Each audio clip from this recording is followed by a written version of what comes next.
Mona's story has had a profound effect on many people. One of these people, a composer and producer named Jack Lenz, asked me several months ago to write a song about Mona. Okay, let's come down. The whole Mona project, as we are now calling it, started with a song. Doug Cameron has been a very good friend of mine and a Baha'i friend through lots of different projects. And I asked Doug Cameron, when he was staying at our home here, if he would write a song about Mona, the youngest of the 10 women who had been killed in Shiraz. He readily consented, knowing that it would be a difficult task. The song was originally called Mona with the Children, and I felt that he had captured a great deal of the sort of spirit of this girl in the song.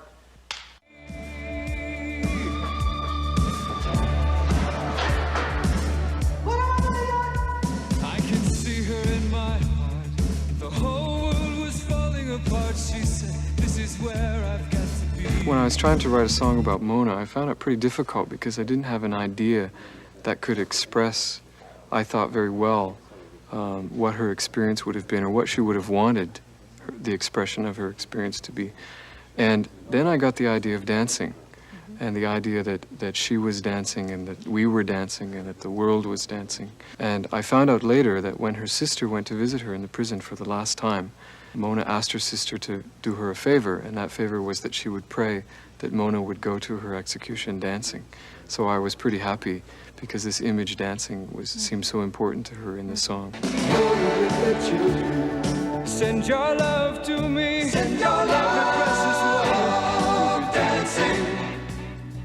Every precious moment will be free. It feels good. Almost 12 months ago, they talked to me about was the feasibility of doing a video about it. And at the time, we thought that really it wanted something much longer to portray the delicacy of what we felt was happening in Iran. And I think that just with the passing of time, it seemed to be more relevant and more possible. The whole tide of more political videos began to happen, and we felt that we really could do it. Rodney Charters is a director-cameraman who brought his own very special skills to this project. He really sustained this project tremendously. He brought to it a quality that really kept it going. Mark, 51A, take one.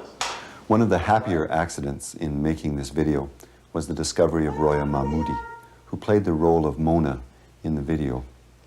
Not only was there a remarkable similarity in appearance between Roya and Mona, but there was also a special warmth and spirit that she brought to the making of the video, very reminiscent, I'm sure, of Mona's qualities, that made it more like a real-life experience than simply a recreated one. She also was very concerned about the authenticity and the accuracy of portraying the story. And I think that was probably because her mother and father-in-law were abducted and executed in Iran in 1981. I think you push her.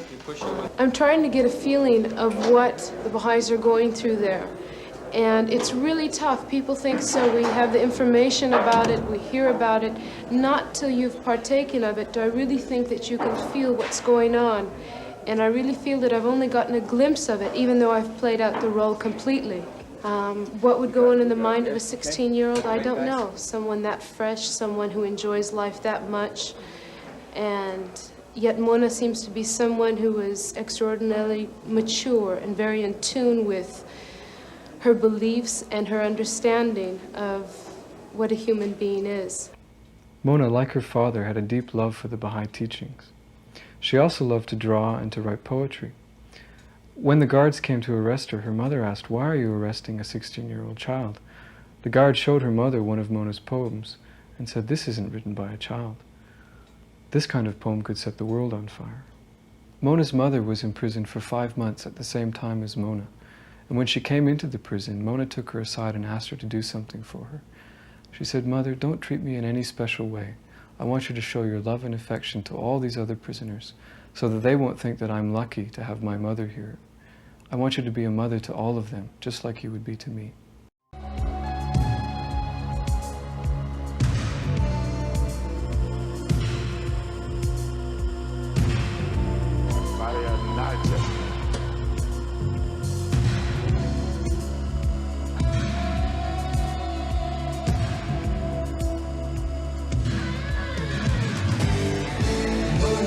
the children. Send your love to me. Send your love all around the world. Our souls go dancing. I would like a close-up on the same thing. In the written document that we have where the mullah asks Mona herself, why are you a Baha'i? And she explains that in the Baha'i faith, we investigate the truth and our beliefs ourselves. It's something that I read myself, I find out about myself. It's not just because my parents are Baha'i. Action. And I think that's what makes her special, because this is something she has read about, something she's internalized, something she believes in so strongly that not even all the tortures she's seen, the interrogations she's been through, she's been able to tolerate it because of her belief, and alone her belief. When they asked her, what could she say? She said, you can't break my heart, you can't take my faith away. When they told her the price that she would pay, she said, take my... Through the interrogation, that's where the strength comes to me. Just looking into that face and thinking that here they'd be with a 16-year-old and they give that much importance that they know that they can't get it out of any assembly members, any National Spiritual Assembly members, and now they're resorting to children. It's ridiculous. To hear them say, save your life and throw your faith away. The roles of the 9 other women who were executed with Mona were played by Iranian Baha'i women. 2 of them were very unique in one sense, in that they had both experienced firsthand imprisonment in Iranian prisons. They were Mrs. Mabadat and a young woman named Ruhi Jahanpur. Ruhi was in prison with Mona for 4 months. She was a chemistry teacher in Shiraz. She was released from prison and escaped from Iran through Pakistan and is now a Baha'i refugee living in Canada. She brought an unbelievable unique contribution to this project. She consulted with us all the way through and told us what the prisons were like inside and told us what the interrogation rooms were like and helped us understand why the guards would be dressed like they were dressed. The first time that I was arrested, I was alone, and they just took me to the prison and then they put me in a cell.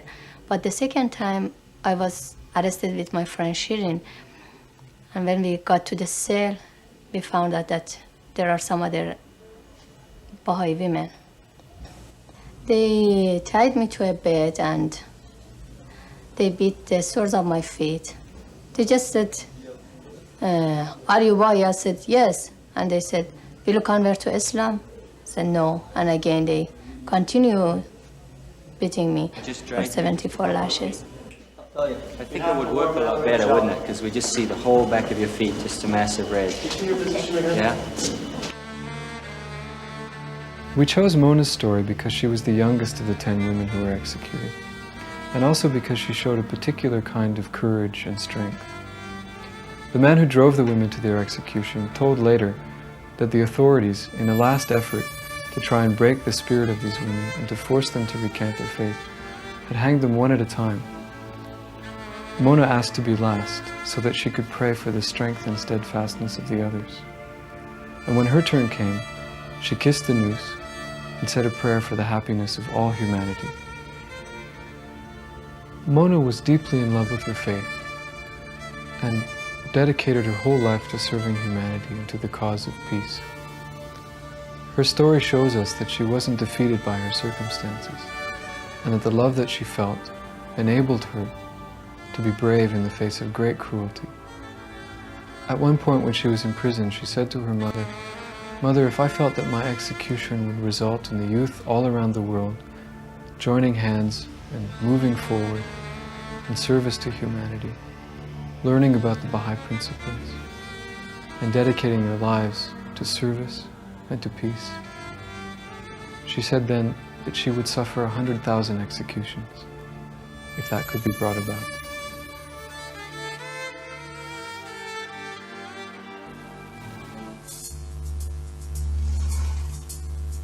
آره برادر کلک همشونو میکنی یالا آره یالا زود باش کار داریم میخوایم بریم زود باش بجام تازه اول کاره. آره برادر کلک همش نوعی.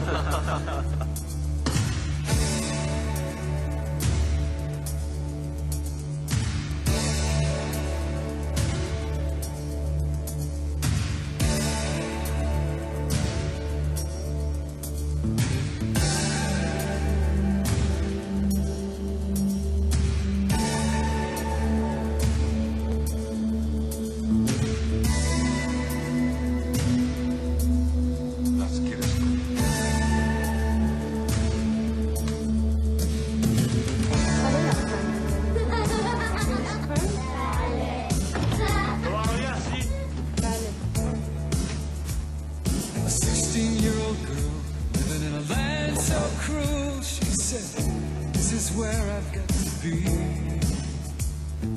Taken in the night, her heart full of light. She said, this is where I've got to be. How can I tell you? How could she be so young to know the truth in all her dreams? To stand before them, to hear them say, save your life and throw your faith away.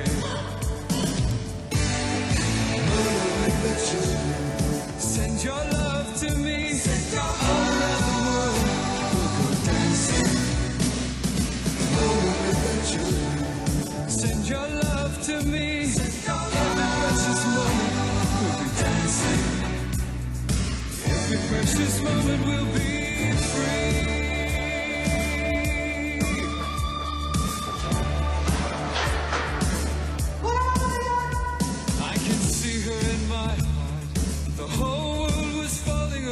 She said, this is where I've got to be. A captive in the light, a love that burns so bright. This is where I've got to be.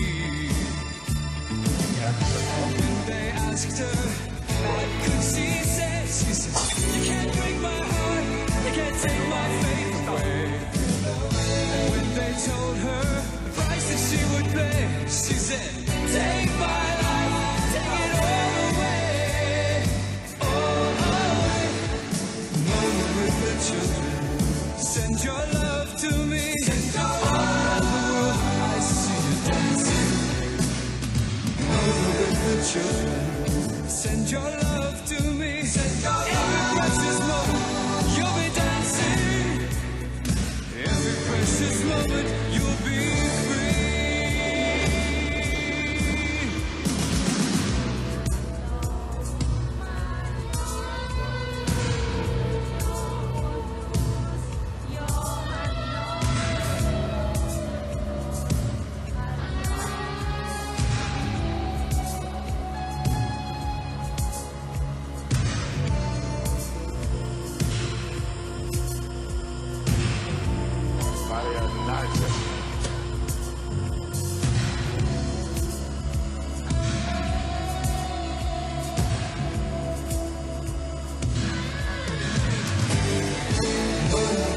Children, send your love to me.